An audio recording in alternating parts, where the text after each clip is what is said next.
Good evening all and welcome. Tonight I've got some alone at work stories for you, so get comfortable and let the darkness take control. I was spending a couple weeks in Montana last year. I had a camper I was letting house set up on the back of my truck, so I was usually parking on campgrounds or wherever there was public land. This was one of my last days, so I had to start heading back from the direction I came. Unfortunately, I had a bit of trouble with my truck that day, and it took most of the day to fix, so by the time the sun was setting, I barely made any progress on my drive. I got a coffee from a gas station and decided to go at least for 2 more hours, then find somewhere to camp out the night. Over the next little bit that I was driving, the road cleared up and was pretty much all to myself. I used an app to find the nearest place I could camp at, and I found a spot that was just off the road on public land. When I got to the turn, it was a thin dirt path that went about a quarter mile into the woods. At the end was a small grass circle surrounded by the woods and nothing else. It was vacant of any other campers. I parked on the end of the circle, facing the exit, then walked around to the camper and got in. I think it was probably 11 or 12 by then, and I was just about ready to fall asleep as soon as I laid down. Only a minute or so later though, a beam of light shined through the edges of the privacy screen that I had on my windows. I sat up and lifted the corner, just enough so I could see out the window. Someone else's headlights were coming down the path.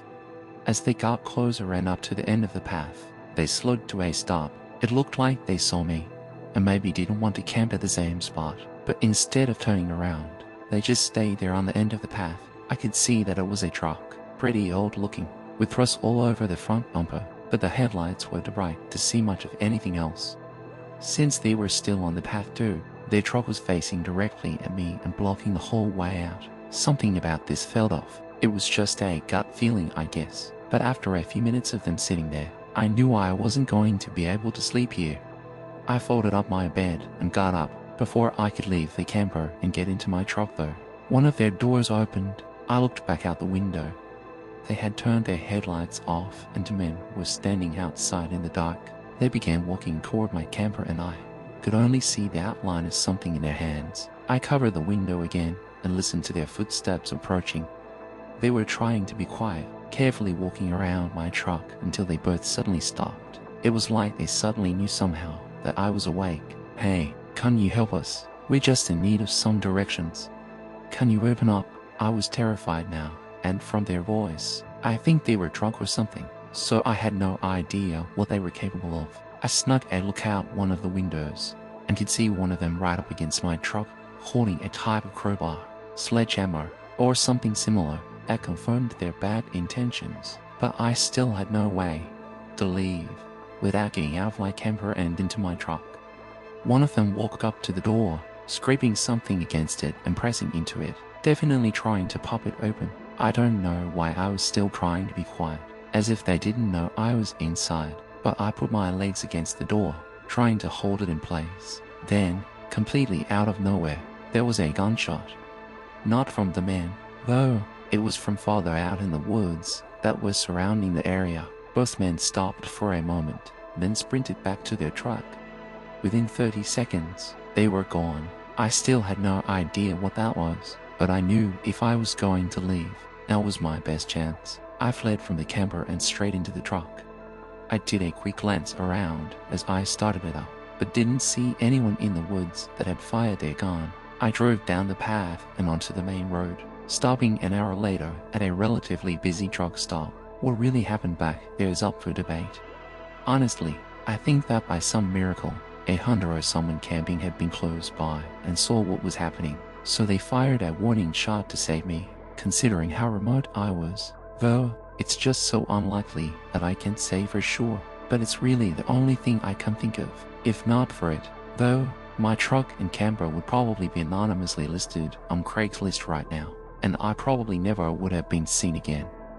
I was in Washington State, spending several days backpacking through the national parks. I was already about 20 miles out from the nearest road, and for the first 2 days, I hadn't run into a single person. It was the beginning of fall, so the weather was a bit colder than most people would be okay with, but I had all the necessary equipment.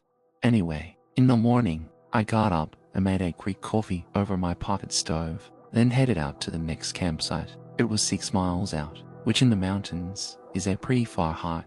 For hours into this walk, though, I suddenly heard footsteps ahead of me. I looked up and saw a man walking along the trail, going the opposite way as me. I wasn't really expecting to see anyone, but I smiled and nodded as he passed by. But I noticed something really strange. He had no backpack, no water bottle, literally nothing. He was just wearing a long-sleeved t-shirt and some old hiking pants. I even turned around to get another look at him because I was so confused. When I did, though, he happened to also glance back at me. So to keep things from being weird, I just turned back around and continued walking. After getting some distance, I kind of forgot about it. I think I came up with some idea that he had a campsite nearby and was just going for a walk. But I also knew that no established camps were anywhere near there. Whatever the case, I didn't find it worth thinking on too much. The next several hours were difficult, but eventually I made it to my campsite. It was empty, with just one small spot for my tent to go on. It wasn't as great as I was hoping, though. The view was supposed to be a lot better, but from the actual campsite, there wasn't really any view at all. It was kind of covered up by all the trees. The whole campsite really just felt like it was in the middle of a forest, rather than on a mountaintop. I was rightfully exhausted, though, and went straight away to setting up my tent, and then relaxing while watching the sunset. As I sat there, I randomly heard a shuffling sound behind me. I turned and was completely stunned to see that same man I'd run into earlier. He still had no backpack or anything, but even more confusing was why he was at this campsite. He was walking in the complete opposite direction when I last saw him, and for him to get here now, he must have turned around pretty soon after running into me. As he walked up to the campsite, he didn't look at me like he was purposefully pretending that I wasn't there, or that he couldn't see me. He went up to the other side of this small area we were in, and he sat there down. No tent, no sleeping bag, no anything, just sitting on the dirt and looking out into the forest. He was only 15 or so feet from me, but with him looking away, I was able to get a much better look at him. The man looked like he was in his late 30s and had a short, scruffy beard with short brown hair. I couldn't help but feel really uneasy. Nothing about this was natural, and as the sun continued to set, it only made me feel even more unsafe. Who was this guy? And what the hell was he doing 25 miles out in the forest, with no shelter or food or water? About 30 minutes passed, and he still didn't move. I decided, though, that I couldn't stay there. I had nowhere else to really go, but I figured I just had to find some random spot and make sure he didn't follow me. I began taking down my tent and packing up, and it was only then that the man looked over at me. And once he did, he never looked away. Every time I looked at him, he was staring right at me. Once I got everything stashed in my backpack, I saw in the corner of my eye that the man stood up. I began walking as fast as I could, hearing his footsteps following close behind me. I clutched my small knife tightly in my hands, unsure what was going to happen. After a minute, I looked back a few times, seeing him still following, but getting further away. Then I took a risk. I veered off the trail and into the woods. It was pitch black by now, so I hoped he didn't see me and would just keep walking. Once I was maybe 20 feet into the woods, I leaned out behind a tree and waited. 30 seconds later, his footsteps came down the trail, but just as he was about to pass by, he stopped. I watched his figure in the dark, looking around as if he knew I wasn't on the trail anymore. Then he started yelling. He was trying to sound friendly, too, which made it even more disturbing. After 2 minutes, though, he stopped yelling, but instead of going back to the campsite, he walked straight into the woods on the other side of the trail. His figure disappeared, and the woods fell silent. I must have waited there for over an hour before finally getting up and making my way back. I forced my body to push through and skip the next campsite, just to be safe. When I was back in town, I put in a report with the local police office. They never followed up with me, though I don't know if that man was living out there, or was trying to rob or kidnap people, or maybe even both, but I'm lucky to have gotten away when I did. I work at a gas station. I'd been there for several years, and this night was one that I assumed would be like all the rest. I came in at 8 and took over for the day worker. who went home right away. The first couple hours went by quickly, as there were still customers coming in regularly to buy a few things or to pay for gas with cash. Between 11 and 12, it slowed down to where it began feeling like the shift was dragging on. I kept myself busy for another hour, or at least tried to, with stocking whatever I could find, but then I was left with the dreaded second half of my shift. It was always slow, boring, and just not enjoyable. Around 1, though, a car pulled in and parked in the spaces by the entrance door. A few other cars had come through recently, but just to get as real quick. Very rarely would someone actually park in the spots and come into the store this late into the night. I stood up straight and tried to rub the tired look off my face, expecting them to come in. A couple minutes went by, though, and they didn't. I leaned over the counter and looked at the glass door, but couldn't really see anything. The reflections on the door were blocking any way for me to see inside their car. Maybe they were just taking a break from a long drive. I didn't bother caring too much about it. I sat on a back and pulled out my phone. I spaced out, reading through random articles and whatnot for probably 20 or so minutes. During that time, I never heard anything or saw anything, but eventually I looked up from my phone and my heart almost stopped. There was a guy inside the store, standing in one of the aisles and looking right at me. His eyes darted away as soon as I saw him. This guy looked like he was mid-40, with a dark jacket on and a scruffy beard. I never saw or heard him enter, so how the hell did he get in? While my mind was racing, I just watched as the man kept walking around, glancing over at me a few times to see if I was looking, like he was planning to do something as soon as I looked away. Then, after just 30 seconds, he suddenly hurried toward the front door and ran outside. I got up and ran to look out. This was when I noticed the car was still there, but the guy walked right past it and just out to the road until I could no longer see him. I immediately went to the cameras to see how he got in and figure out what was going on. It only took me a minute to find the footage of him slowly and quietly getting out of the car, then going to the back of the gas station. There were no cameras back there, but those doors were never locked, since the gas station was technically always open anyway. What's really odd is that there were 15 minutes between the time he went around to the back to the time he walked out onto the sales floor. Police came to help me investigate, ultimately finding the car he left to have been a stolen vehicle from months ago. They didn't know anything about the guy or his motives. Sneaking around though, he clearly had something else intended for that night, and I think I was really lucky that for one reason or another, he decided not to go through with it. This was just over 2 years ago.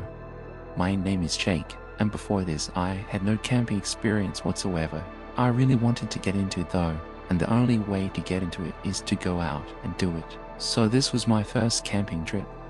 I chose a campground hours away from my city. It was one that seemed like it wouldn't be too crowded, but also I wouldn't be completely alone, which I thought would be ideal for my first time.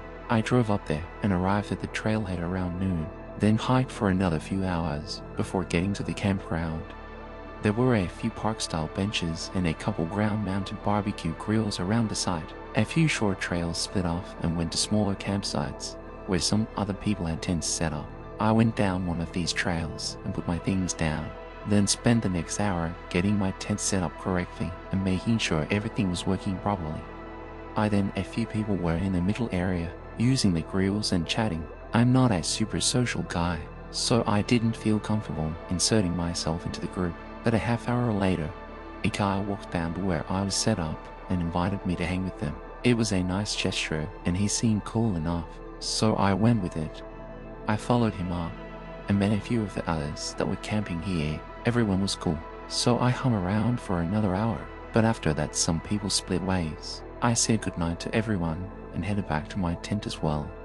It was probably around 7, so just an hour left of sunlight, when TJ, the guy from earlier, came walking back to my tent. For reference, he was around my age, like mid to late 20s. When he came over, he asked if I'd ever been to this area before. I said no, and then he asked if I knew about the lake that was nearby.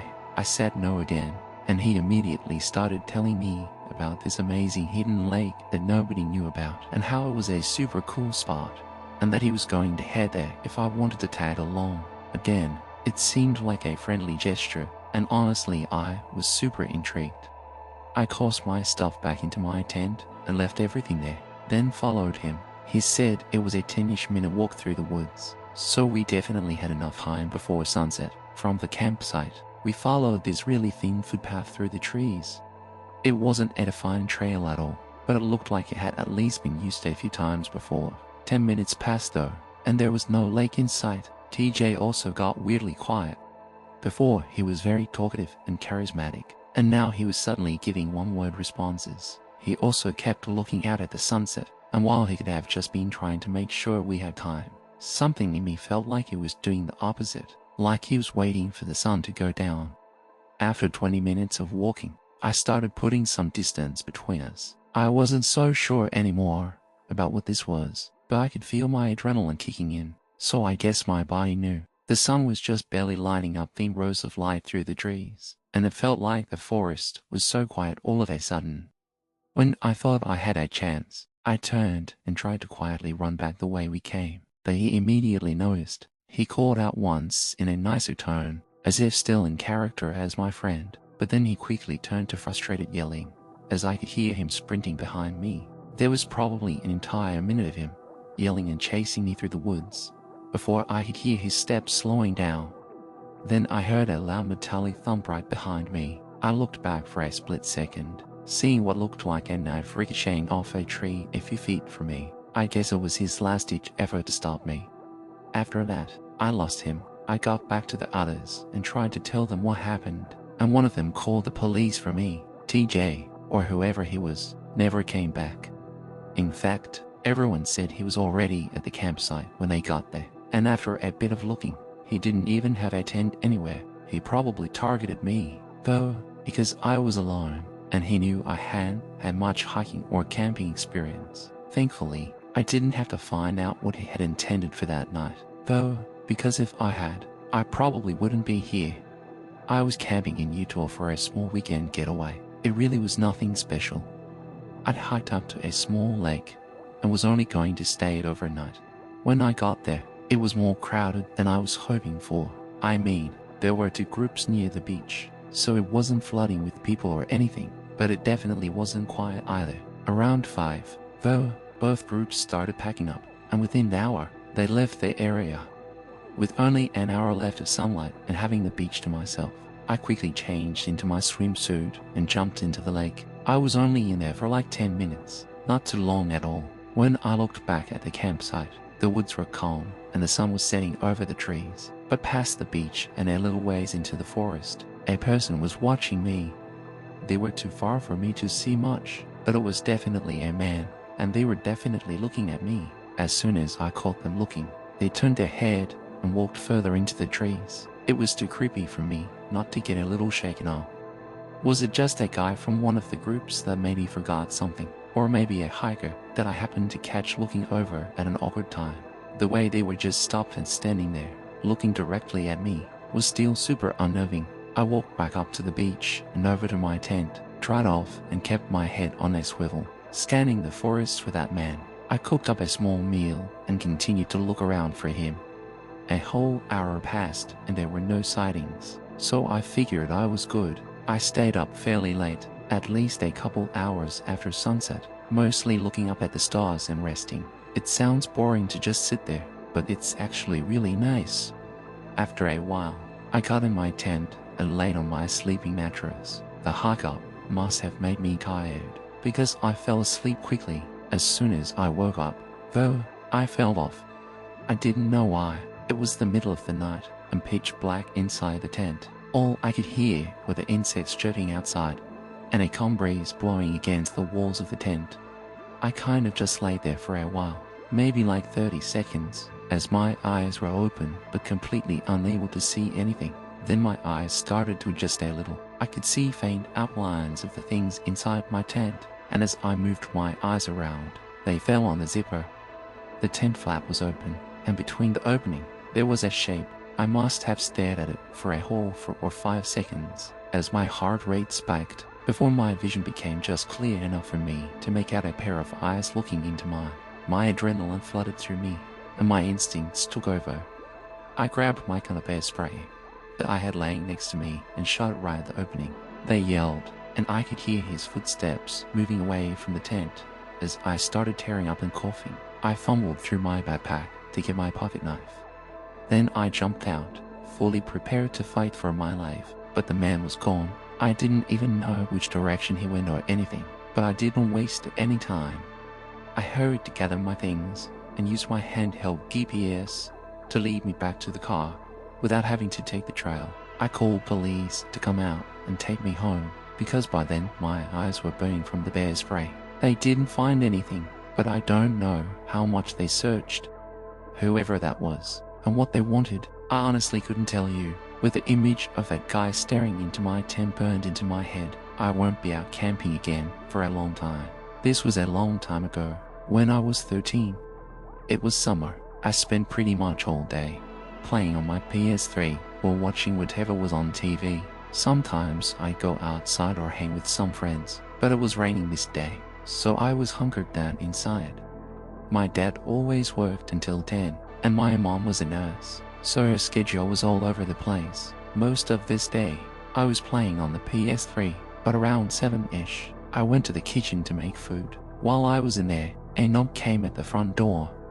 I didn't really want to answer, and as a kid, I was always nervous when someone was at the door. So I waited a minute and tried to just be quiet until they left. After they knocked several more times though, I snuck over to the door and looked at the people to see if maybe it was a neighbor or someone else I knew.